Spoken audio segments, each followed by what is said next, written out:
50 کروڑ روپیہ بجٹ میں ایلوکیٹ کر دیا. پھر ہمیں ہر دفعہ وزیر اعظم گرانٹ کے لیے نہیں جانا پڑا, اور اکراس دا بورڈ ہم نے بار ایسوسیشنز اور بار کاؤنسلز کو اس میں سے جو حصہ دیا ہے, بلکہ انہوں نے سپلیمنٹ کر دیا تھا with an additional grant of 30 crore.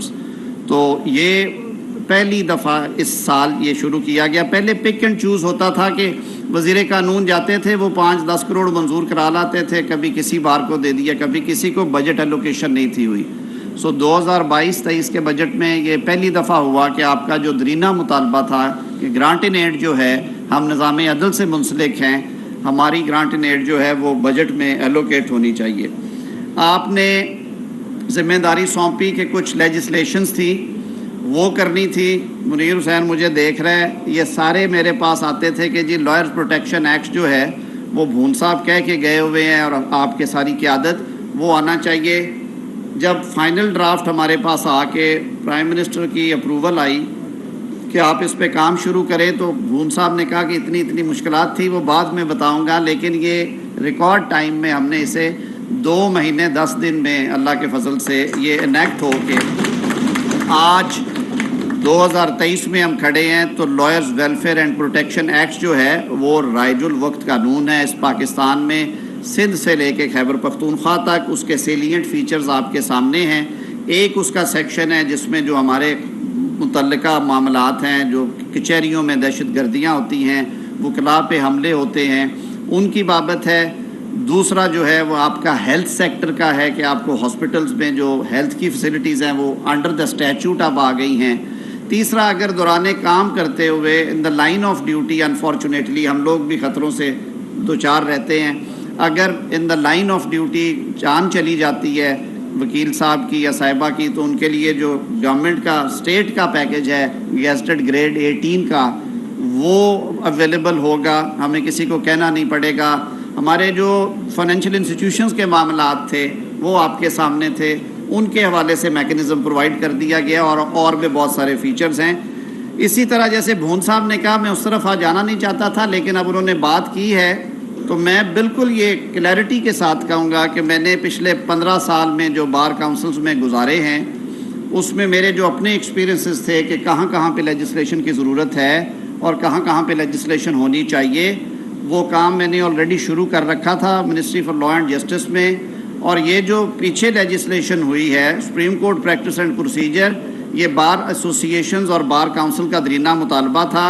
مجھے فخر ہے اس بات پہ کہ آپ کے اس مطالبے پہ حکومت نے اور پارلیمان نے سٹینڈ لیا اور انہوں نے یہ قانون پاس کیا. جس طرح سے اس قانون پہ فوری طور پہ بینچ بنا کے نافذ العمل ہونے سے پہلے اس کو روکا گیا ہے, اس پہ مجھے دکھ اور افسوس بھی ہے, اور میں پارلیمان کے ساتھ کھڑا ہوں. میں آپ کا بھی شکر گزار ہوں کہ پاکستان بھر کی بار کاؤنسلز نے جس طرح سے سپریم کورٹ کے اس موو کے حوالے سے پارلیمان کا ساتھ دیا اور آپ نے اپنی آواز کو ہماری آواز کے ساتھ ملایا.